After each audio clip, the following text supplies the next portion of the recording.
ओम नमः सिद्धेभ्यः। नमो अरिहन्ताणं नमो सिद्धाणं नमो आयर्याणं नमो उवज्झायाणं नमो लोई सव्यसाहूणं लक्ष्मीनिवासनिलयं विलीनविलयं निधाय हरिवीरम् आत्मानुशासन्महं वक्ष्ये मोक्षाय भव्यानाम्। आचार्य गुरुभद्र स्वामी द्वारा विरचित यह आत्मानुशासन ग्रंथ है। कल हमने चर्चा की थी कि कौन दीन है और कौन अभिमानी। 152 नंबर श्लोक कल हमने पढ़ा था। आज हमें बात करनी है कि याचक का गौरव दाता में चला जाता है। याचक का गौरव दाता में चला जाता है, अर्थात याचक की जो भावना है, याचक का जो बड़प्पन है वो दाता में चला जाता है। फिर वो याचक छोटा होता है और दाता बड़ा हो जाता है। ऐसी बात यहाँ कहने वाले हैं कि याचक का गौरव कहाँ गया जिससे उसमें लघुपना, हीनता आ गया। इस प्रश्न का उत्तर आगामी छंद में कहते हैं। वही याचक यदि मांगता है उसमें लघुपना, हीनता आ गई है तो उसका बड़प्पन कहाँ गया, तो कहते हैं कि बड़प्पन दाता में चला गया। ठीक है, पढ़ते हैं। याचितुं गौरवं दातुं मन्ये संक्रान्तमन्यथा तद्वस्थौ कथं स्यात्ता नीतौ गुरुलघुतरा। याचक का गौरव दाता में चला गया निश्चित मानो। याचक लघु और दाता गुरु अन्यथा हुए कैसे जानो। लघु माने छोटा और गुरु माने बड़ा। ठीक है, तो मैं ऐसा मानता हूँ कि याचक का गौरव दातार में संक्रमित हो गया है। यदि ऐसा न हो और अन्यथा हो तो याचना के समय याचक की अवस्था लघु और दातार की अवस्था गुरु कैसे हो जाती है। आचार्य देव कहते हैं भाई मैं तो ऐसा मानता हूँ। आपने पूछा ना याचक का गौरव कहाँ चला गया यदि याचक में हीनपना, लघुपना हो गया तो कहते हैं आचार्य देव कि मैं तो ऐसा मानता हूँ कि उस समय याचक का गौरव दातार में संक्रमित हो गया है, वहाँ चला गया। यदि ऐसा नहीं होता और अन्यथा होता कुछ तो याचना के समय याचक की अवस्था लघु और दातार की अवस्था गुरु बड़ी कैसे होगा। ये प्रश्न है।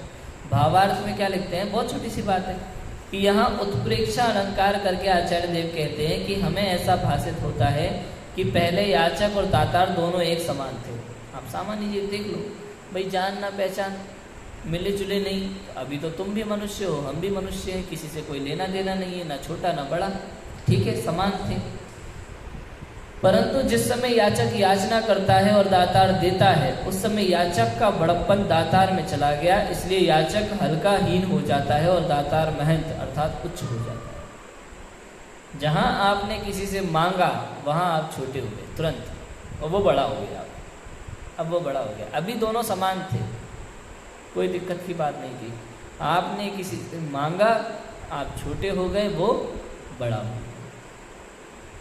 इसलिए याचक हल्का हीन हो जाता है और दातार महंत हो जाता है। यदि ऐसा ना हो तो उस समय याचक संकोच आदि के कारण हीन और दाता प्रफुल्लता आदि के कारण महान क्यों भाषित होता है, इसलिए दीनपना निषिद्ध। सीधी सी बात है, सिंपल सी बात यह है कि भाई अगर आप मांगोगे तो आप छोटे ही कहलाओगे। मांगने वाला जगत में अच्छा नहीं कहा जाता। इसलिए संसार कहता है हाथ हमेशा ऐसे मत रखो, हाथ हमेशा ऐसे रखो। देने की सोचो, लेने की मत सोचो। जो लेने वाला होता है जिसका हाथ ऐसे होता है वो अधोगति में जाता है, और जो देने वाला होता है जिसका हाथ ऐसे रहता है ऊपर, वो ऊर्ध्वगति में जाता है। ठीक है, ये निश्चित है। अब कोई प्रश्न कर सकता है कोई महापुरुष कि मुनिराज भी तो दान लेते हैं, क्या वे भी हीन हो गए? तो आचार्य देव कहते हैं कि मुनिराज याचना करके दीन होकर दान नहीं लेते। कषायवश दान नहीं लेते, लोभी होकर दान नहीं लेते लालच में। तो कि जिस प्रकार लोग राजा जी को भेंट करते हैं सम्मान में, उसी प्रकार भक्त लोग विनय पूर्वक मुनि को देते हैं और वे लोभासक्त होकर ग्रहण नहीं करते। उन्हें कोई लालच नहीं है, उन्हें नहीं चाहिए आपकी चीज़, लेकिन आप विनय आदि करने के लिए उनको कुछ सम्मान में भेंट करते हैं, तो वे इसलिए हीन होते नहीं हैं, इसलिए वे हीन नहीं है। लोभ से दीनहीन होकर लेने वाला व्यक्ति ही होता है। बात क्लियर है? जो लालच से ले वो हीन होता है। और मुनिराजों की तो बात ही अलग है, मुनिराज अपनी शर्तों पर लेते हैं, समझ आया? जब भी मुनिराज लेंगे अपनी शर्तों पर लेंगे। विधि मन में सोच करके जाते हैं, क्या मिलेगा क्या नहीं मिलेगा, अगर ये होगा तो लेंगे, नहीं तो नहीं लेंगे। बड़गाहन होता है ना, तो बड़गाहन में कोई एक कलश ले लेता है, कोई कलश के ऊपर नारियल रख लेता है, कोई कलश के अंदर कुछ चीज़ें रख लेता है ना, कुछ न कुछ ऐसे। और ऊट पटांग विधि भी तो लेते थे पहले के मुनिराज, तो आचार्यों के लिए है विशेषण, तो ऊट पटांग विधि लेना, वृत्ति परिसंख्यान, ऊट पटांग विधि लेते थे। वो कहानी में याद है ना, बैल की कोई बहुत बैल हो, उसके सिंग पे गुड़ लगा हो, गुड़ के ऊपर सरसों का पौधा लगा हो, किसी चंदन वाला का, है? कोई स्त्री हो और उसके सिर मुंडा हुआ हो, हाथ पैरों में बेड़ियाँ हो, ऐसी ऐसी विधियाँ सोचो आप, और मिल जाती थी। देखो आप कैसा निमित्त नैमित्तिक संबंध बनता था। जब मिलनी होती थी तो मिलती थी, जब तक नहीं मिलती थी तो आहार नहीं होता था। दिन निकल जाते थे, महीने निकल जाते थे, आहार नहीं होते थे मुनिराजों के। तो वो दीनहीनपना कहाँ रहा? वो अपनी शर्तों पे हार लेते, सिंह की तरह विचरण करने वाले होते मुनिराज। उन पे ये प्रश्न चिन्ह लग ही नहीं सकता। ठीक है, इतनी सी बात हमारे 152 नंबर के श्लोक में थी, 153 नंबर के श्लोक में। अब आगे 154 नंबर का श्लोक है, जिसमें लिखा है वांछक और अवांछक की स्थिति कैसी होती है, कि लेने वाले और देने वाले की गति विशेष का वर्णन। जो अभी मैं बता रहा था ना, ऊर्ध्व गति और अधोगति, वही बात है कि जो लेता है वो अधोगति में जाता है, जो देता है वो ऊर्ध्व गति में जाता है। इसी बात को यहाँ कहने वाले हैं आचार्य देव। 154 नंबर का श्लोक पढ़ते हैं हम। अधोजिघच्छवो यान्ति यान्त्यूर्ध्वमजिघच्छवः इति स्पष्टं वदन्तो वा नामो नामो तुलान्तयो। वांछक पाता अधोगति और ऊर्ध्वगति नहीं, वांछक जो स्पष्ट बताते ऊंचे नीचे हुए तुला की पलड़े त्यों। जैसे तुला के पलड़े होते ना, जिस पे ज़्यादा वजन हो वो नीचे चला जाता है, और जिस पे वजन कम हो वो ऊपर होता है। तो ज़्यादा लेता है वो नीचे जाता है, जो ज़्यादा नहीं लेता, कम लेता है वो ऊपर चला जाता है। ऐसा कि जिन्हें ग्रहण करने की इच्छा है वे जीव अधोगति प्राप्त करते हैं, और जिन्हें ग्रहण करने की इच्छा नहीं है वे ऊर्ध्वगति प्राप्त करते हैं। इनका ऊंचा नीचा होना मानो तराजू के दोनों पलड़ों द्वारा स्पष्ट रूप से प्रकट किया जा सकता है कि तराजू के दोनों पलड़े समान हैं, परंतु जो पलड़ा अन्य वस्तु का ग्रहण करता है वह नीचा हो जाता है, और जो ग्रहण नहीं करने वाला है वह ऊंचा हो जाता है। इन पलड़ों का यह स्वरूप मानो हमारी दशा को बताता है कि लोभ से पर वस्तुओं का ग्रहण करने वाला तत्काल ही नीचा होगा, भविष्य में भी नरकादि नीची गतियों में जाएगा। वर्तमान में और भविष्य में दोनों में वो हीन होता है जो लेता है। इसलिए कभी भी दूसरों से लेने की भावना हमारी नहीं होनी चाहिए। जितना है उतना पर्याप्त है, जितना है उतने में प्रसन्नता होनी चाहिए, प्रसन्नता होनी चाहिए। लेन देन का भाव बहुत गलत है, नहीं होना चाहिए। जहाँ तक हो वहाँ तक दूरी बनाए रखो लेने से। देना है दो, लेकिन लेने का भाव कभी मत लाना। विवाह आदि में भी होता है ना, कई बार कैसा होता है, लेन देन की बड़ी समस्या है, लिख के रखते हैं लोग रजिस्टर में, उसको व्यवहार कहा जाता है सामान्य भाषा में। भले कषाय बस लेते देते हैं, मन में कलुषता होती है, लेकिन व्यवहार कहा जाता है, उसके बिना व्यवहार नहीं चलेगा अपने परिवार का। तो रजिस्टर में लिख के रखते हैं कुछ लोग, तो भाई इनके यहाँ से लिफाफे में 500 आए थे तो इनको 500 ही देना है, यहाँ से 100 रुपये आए थे 100 रुपये जाएंगे, यहाँ से 200 आए थे यहाँ 200 जाएंगे, लिख के रखते हैं रजिस्टर में बाकायदा, किसका कितना व्यवहार है, किसको कितना देना है। यदि आपने दे दिया ना तो लेने का भाव मत रखना कभी हृदय में, कभी नहीं। जो आपने दिया वो आपकी सामर्थ्य के अनुसार आपने अपनी इच्छा से किसी को दिया। यदि आप चाहो कि नहीं हमने दिया था तो हमें भी मिलना चाहिए, बहुत ही गलत भाव, बहुत गलत भाव। लेने का भाव कभी हृदय में होना ही नहीं चाहिए, कहीं से कहीं तक, समझ आया। तो वर्तमान में भी हीनता को प्राप्त होता है और भविष्य में भी नरकादि गतियों में जाता है, अधोगति में जाता है, हीनता को प्राप्त होता है। और लोभ छोड़ने वाला व्यक्ति वस्तुओं का ग्रहण नहीं करेगा, जिसे लालच नहीं होगा वो ग्रहण नहीं करेगा, हमें चाहिए ही नहीं, आवश्यकता ही नहीं है, तो तत्काल भी ऊंचा होकर रहेगा और भविष्य में भी स्वर्ग मोक्ष आदि ऊंची गतियों में जाएगा। ऐसे व्यक्ति को लोग अभिमानी भी कहते हैं, पता है आपको, ऐसे व्यक्ति को लोग अभिमानी कहने लगते हैं कि पता नहीं अपने आप को क्या समझता है, अपने आप को बड़ा समझता है। कोई दे रहा है सम्मान से तो ले क्यों नहीं रहा? लालच नहीं है ना, लेने की आवश्यकता नहीं है। यदि आवश्यकता हो तो ले, आवश्यकता ही नहीं है, जरूरत ही महसूस नहीं होती। लोगों को उनके पास बहुत होता है फिर भी लेने की इच्छा होती है, लालच खत्म नहीं होता है ना, तो लेने की इच्छा होती है, तो वो हीनपने को प्राप्त होते हैं वर्तमान में भी और भविष्य में भी। लेकिन जिनको लालच नहीं है, लोभ नहीं है, जिनको लेने की भावना नहीं है, वो वर्तमान में और भविष्य में दोनों में उच्चता को प्राप्त होती है। ऐसा है। इस प्रकार युक्ति द्वारा स्पष्ट किया गया है कि दीनता से और हीनता से दुर्गति प्राप्त होती है और इसलिए दीनता नहीं करना चाहिए। दीनता हीनता से दुर्गति प्राप्त होती है। प्रश्न है कि दीनता में ऐसा कौन सा पाप है जिससे दुर्गति होती है? समस्या क्या है बताओ। चोरी तो कर नहीं रहे, मांगी तो रहे, छोटा हो गए, दीनता हो गई, क्या हुआ इसमें? क्या दुर्गति है कि दीन व्यक्ति को लोभ कषाय की तीव्रता होती है, लालच होता है उसके मन में, बहुत सारा चाहिए, तीव्र तृष्णा होती है, इच्छाएं होती हैं बहुत, जिससे अन्य कषाएं भी निर्मल हो जाती है, निर्बल हो जाती है, उसकी लोक लज्जा मिट जाती है, वह धर्म को भी नहीं गिनता। अरे बहुत क्या कहें, जो धर्म सर्वोत्कृष्ट है उसका अपमान करके भी वह अपना प्रयोजन सिद्ध करना चाहता है, इसलिए दीनता महापाप है। हाँ है ही नहीं, आवश्यकता है ले, इसलिए तो कहा कि वास्तव में तो स्वाभिमानी बनना इतना आसान नहीं होता। कल कहानी सुनाई थी ना मैंने फिल्म की, उस बच्चे को कितनी आवश्यकता थी, 3 दिन से भोजन नहीं किया, जबकि वो तो देने वाला है, लेने वाला नहीं है। उसमें एक डायलॉग है उस बच्चे का, पता है क्या? कि मेरे राज्य में प्रजा दुखी हो तो मैं देख नहीं सकता।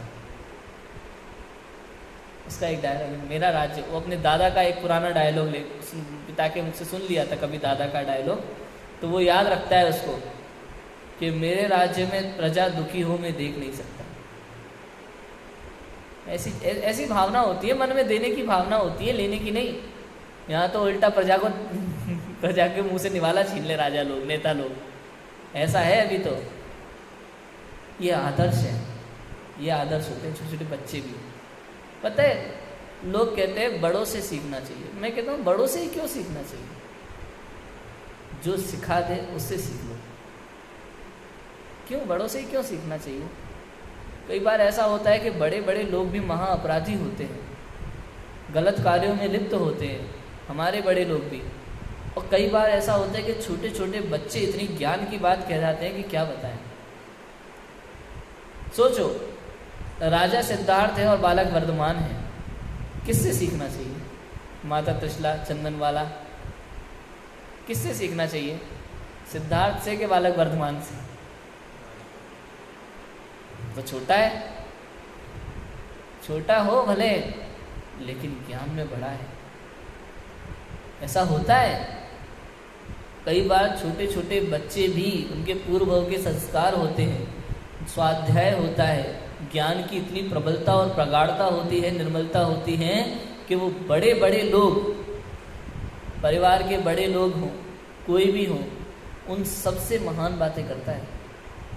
तो अब ये नहीं सोचना चाहिए कि ये तो छोटा है, कुछ भी बोलता है, ऐसा नहीं।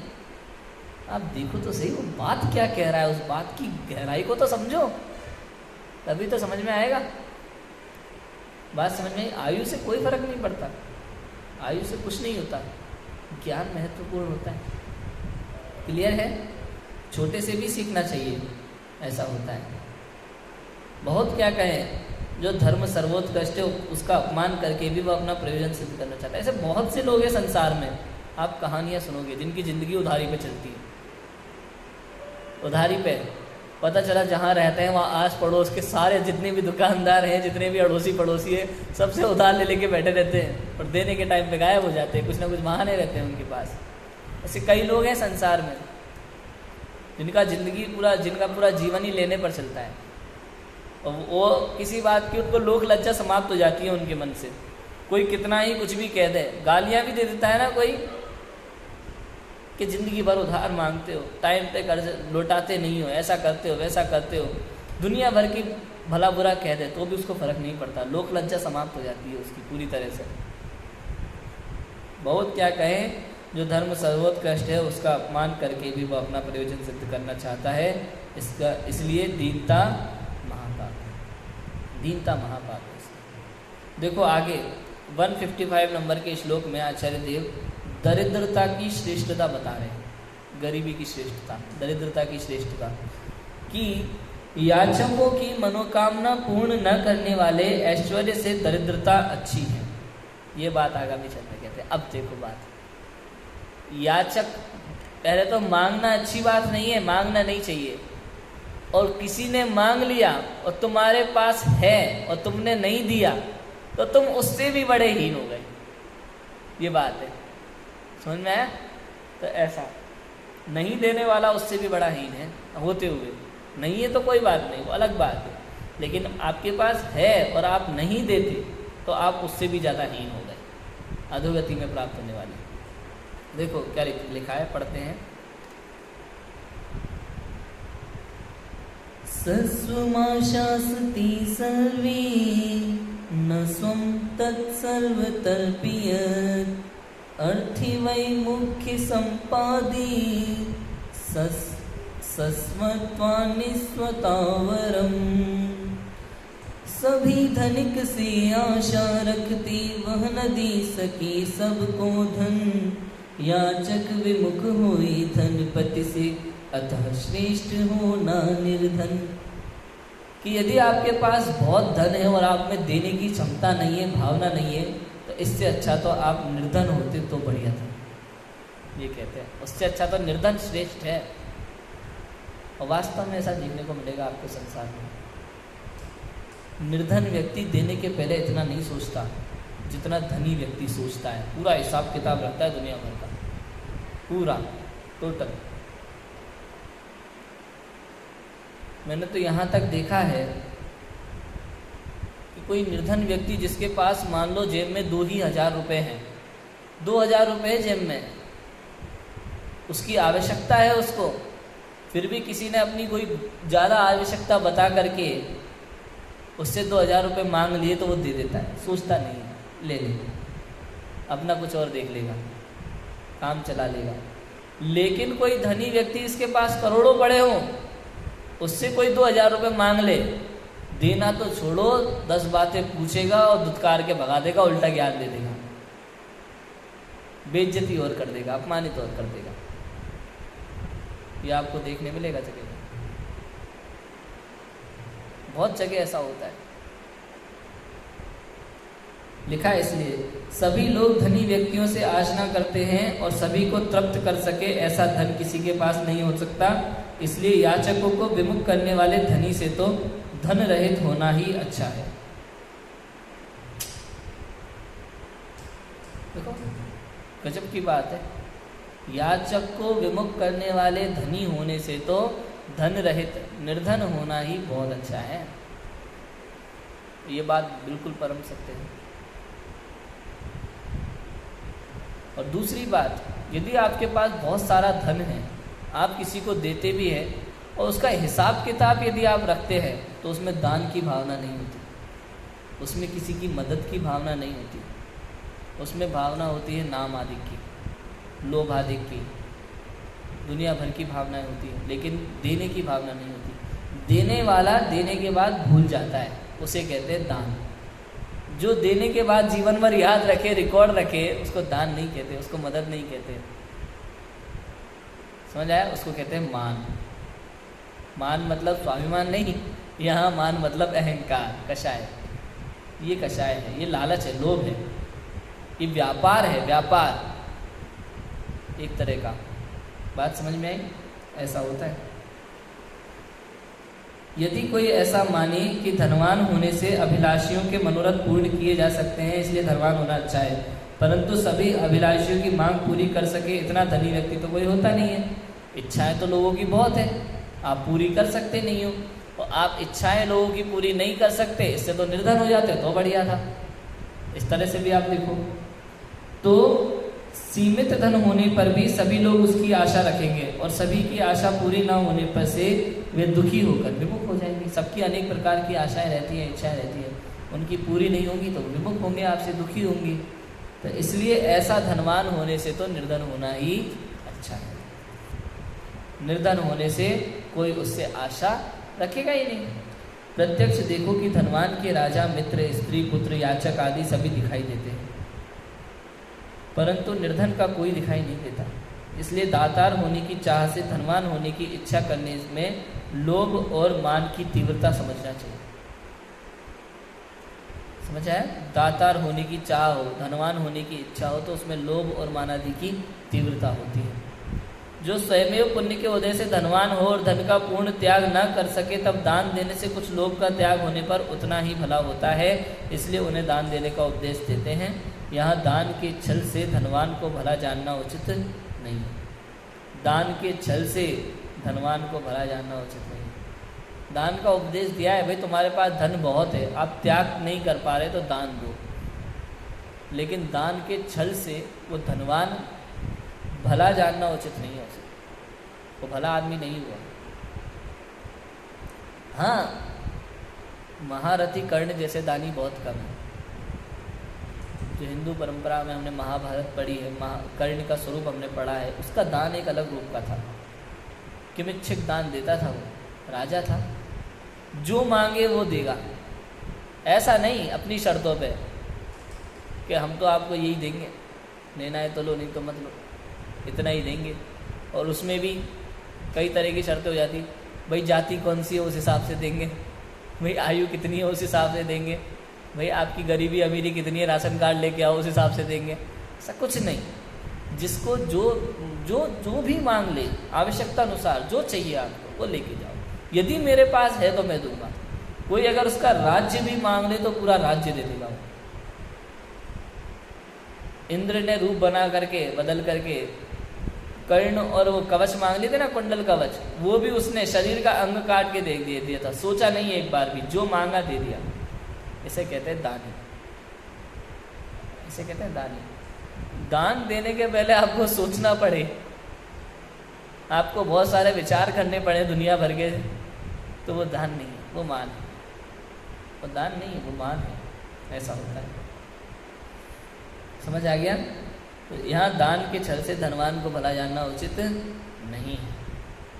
इतनी बात अभी यहाँ चली है श्लोक नंबर 155 में। अभी देखो आशा रूपी खाई की अगाधता, 156 नंबर का श्लोक है। छोटी छोटी सी बातें हैं इन श्लोकों में। आशा रूपी खाई की अगाधता कितनी है, तृष्णा। पढ़ते हैं, देखो, धनवान से याचना करने वालों की आशा रूपी खाई कैसी है, ये बात आगामी चंद्र कहते हैं। धनवान व्यक्ति है ना, उसको देख करके जो निर्धन व्यक्ति है उनकी इच्छाएं कितनी बढ़ती हैं, एक के बाद एक। वो देखो अब आप। आशाख निरति बाबूद गाधा निधि भीष्य सापीन समीभूता तत्तिमान धनम धनम। निधियों द्वारा भी नहीं भरती जो अगाध आशा की खान, वह जिस धन से भर जाती है वह सच्चा धन स्वाभिमान। देखो, आशा रूपी खान निधियों से भी अधिक गहरी है, वह भी जिससे समान हो जाती है, भर जाती है। ऐसा मान रूपी धन ही तेरा सच्चा धन है, स्वाभिमान ही तेरा सच्चा धन है। अनेक निधियों से भी आशा की तृष्णा बढ़ती नहीं है, बढ़ती नहीं। आशा का गड्ढा बहुत भारी है। अभी ये इच्छा है तो कल वो, आज इतना कर दिया कल उतना, कल उतना, कल उतना, बढ़ती जाती है। दीनहीन बना। संसार में ऐसे कई लोग हैं भगवान से कुछ ना कुछ मांगते हैं, पता है, लेकिन हर बार एक ही बात कहते हैं, आज तक कुछ नहीं मांगा लेकिन आज रोज मांगेंगे नहीं, आज तक कुछ नहीं लेकिन आज। उनकी तृष्णा बढ़ती जाती है। देखो आप, धनादि की चाह ही आशा है और आशा रूपी खाई गड्ढा नवनिधियों से भी ज़्यादा गहरी है, अर्थात नवनिधियों से भी नहीं भरी जा सकती। नवनिधियाँ बहुत है, उससे भी नहीं भरी जा सकती। निधियों के निधान से धनादि निकालने पर भी वह खाली नहीं होता, परंतु कदाचित उसका भी अंत आ जाए, लेकिन धनादि की चाह रूपी आशा की कोई था नहीं है।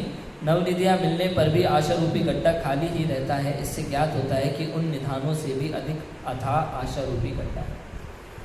कहते हैं कि भाई चक्रवर्ती का संपूर्ण वैभव या इंद्र का पूरा वैभव किसी को दे दिया जाए तो भी उसकी तृष्णा खत्म नहीं होती, खत्म नहीं होती। एक साइकिल, एक पैदल लंगड़ा, समझ लो लंगड़ा व्यक्ति जिसके पैर नहीं है, जब वो जाता है, चलता है, तो समझ लो रेड लाइट तक पहुंचा ट्रैफिक में। जब वो बगल में देखता है तो दो पैरों पर खड़ा हुआ व्यक्ति पैदल जाता है, तो वो कहता है काश मेरे दोनों पैर सलामत होते तो मैं भी पैदल चल पाता। जो पैदल चल रहा था व्यक्ति, वो अपने बगल में देखता है एक साइकिल पे बैठे हुए व्यक्ति को, तो वो सोचता है काश मेरे पास भी ऐसी साइकिल होती। साइकिल पर बैठा हुआ व्यक्ति अपने बगल में बाइक वाले को देख करके सोचता है कि काश मेरे पास एक बाइक होती। बाइक पर बैठा हुआ व्यक्ति बगल वाली कार में बैठे हुए व्यक्ति को देखकर सोचता है कि काश मेरे पास भी एक कार होती। कार वाला व्यक्ति लग्जरी गाड़ी को देख करके सोचता है, BMW, ऑडी वगैरह को देख करके मेरे पास भी ऐसी गाड़ी होती। बढ़ती जाती है तृष्णा। ऊपर से हेलीकॉप्टर उड़ रहा है, वो सोच रहा है काश मेरे पास ये हेलीकॉप्टर उड़ रहा है। वो सोचता है काश मेरे पास प्राइवेट प्लेन होता। बढ़ती जाती है, खत्म नहीं होती।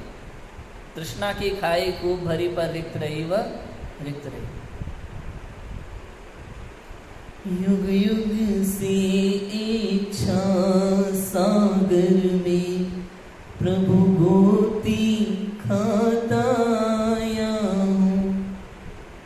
युग युग से इच्छाओं के सागर में, इस तृष्णा के सागर में गोती खा रहा हूँ। इच्छाएं खत्म नहीं होती, इच्छाएं खत्म नहीं होती। इच्छा ही सबसे बड़ा दुख है संसार में, सबसे बड़ा दुख है। इसलिए हमारे मुनिराजों की इच्छा नहीं होती। हमारे भगवान इच्छाओं से रहित होते हैं, इसलिए कहा इच्छा निरोधोस तपः। तप करना है तो सबसे पहले इच्छाओं का त्याग करना पड़ेगा। और अज्ञानी मूर्ख जन तो ये कह देते हैं कि जो होता है भगवान की इच्छा से होता है। उनको क्या पता कि भगवान तो इच्छाओं से रहित है, उनकी इच्छाएं होती नहीं है, उनको किसी प्रकार की कोई इच्छा नहीं होती। ये बोलना कि भगवान की इच्छा से सब होता है, ये भगवान का बहुत बड़ा अपमान है, अवर्णवाद है। समझ आया? ऐसा है। हे जीव, संतोष वृत्ति के कारण याचना रूप नम्रता, दीनता का अभाव ही यहाँ मान है, और इस मान रूपी धन का प्रमाण इतना अधिक है कि यह आशा रूपी खान के समान हो जाता है। इस मान रूपी धन के होने पर आशा की अधिकता नहीं होती, इसलिए अभिमान रूपी धन को नवनिधियों से भी बड़ा जानकर संतोष धारण करके धनाधिक के लिए याचना नहीं करना चाहिए, क्योंकि आशा की पूर्ति के लिए ही धनाधिक की याचना की जाती है, और निधान पाकर भी आशा नहीं मिटती तो थोड़े से धन से कैसे मिटेगी। अतः संतोष वृत्ति रखकर धनादि के लिए नम्रीभूत दीन ही नहीं होना चाहिए। यह परिणमन उपाधि है। बहुत सिंपल सी बात है। संसार में देखो, सभी व्यक्ति इतने समर्थ हैं कि अपना जीवन आसानी से उत्कृष्ट रूप से जी सकते हैं, किंतु ये इच्छाएं जीने नहीं देती। और अपनी इच्छाओं से ज़्यादा लोगों की इच्छाओं की चिंता ज़्यादा है लोगों को। भाई लोग क्या कहेंगे। 10 साड़ियों से काम चल सकता है, 10 जोड़ी कपड़ों से काम चल सकता है, लेकिन चाहिए 100। क्यों भाई? ये तो सबने देख रखे हैं। लोग कहेंगे बार बार जी पहन लेते हैं। तुम्हें अपनी चिंता है कि दूसरों की? दूसरा व्यक्ति क्या कहेगा? ये जितनी भी घर गृहस्थी इकट्ठी होती है ना, इतनी सारी, वो व्यक्ति की खुद के लिए नहीं होती, उनके लिए होती है जिनका हमारी ज़िंदगी से कोई लेना देना नहीं है, आते जाते रहते हैं बस। उनकी प्रसन्नता का ध्यान रखने के लिए इतना सारा कार्यक्रम चल रहा है पूरा ही। अरे अपने बच्चों तक की बलि चढ़ा देते हैं, अपने बच्चों तक की परवाह नहीं करते लोग। खुद की एक माँ अपने बेटे, एक पिता अपने बेटे की परवाह नहीं करता, उसकी भावनाओं की परवाह नहीं करता। वो अच्छा है या बुरा, सुखी है दुखी, इस बात से कोई लेना देना नहीं होता उन्हें। केवल किस लिए? सोसाइटी के लोग क्या कहेंगे। सुबह से जाओ स्कूल, 8 घंटे 12 घंटे 10 घंटे पढ़ो गधे की तरह, वहाँ जो भी पढ़ाया जाए। ट्यूशनों में लगो 3-3 4-4 घंटा, फिर घर में आके पढ़ो। उधर से पापा अगर ऑफिस से आते हैं ना, तो बेटा प्रसन्न होकर के उनके पास जाता है, पापा। तो पापा चिल्ला के बोलते हैं उधर से, होमवर्क किया कि नहीं किया? जाओ होमवर्क करो। मायूस हो जाता है, आंखों में आंसू आ जाते हैं। माता पिता का प्यार नहीं मिल पाता बच्चों को इन पढ़ाई के चक्कर में, लिखाई के चक्कर में। जितनी भी परीक्षा में नंबर आए, जो भी आए, वो काफ़ी होते हैं, लेकिन नहीं, उन्हें चाहिए टॉप करना है। शर्मा जी का बेटा फर्स्ट आया था, पूरे सोसाइटी में मिठाई बांट रहे थे, मेरी गर्दन शर्म से झुक गई। तू भी इतनी पढ़ाई करके तू टॉप आए, इसलिए नहीं कि तेरी नौकरी लगेगी, तेरा घर अच्छा होगा, परिवार अच्छा होगा, नहीं, सोसाइटी में मिठाई बांटना है। दूसरों के लिए जीते हैं, अपने बच्चों की भावनाओं की तो परवाह नहीं करते लोग इसके लिए। ऐसा होता है संसार में। ये तृष्णा, ये बहुत बेकार चीज़ है।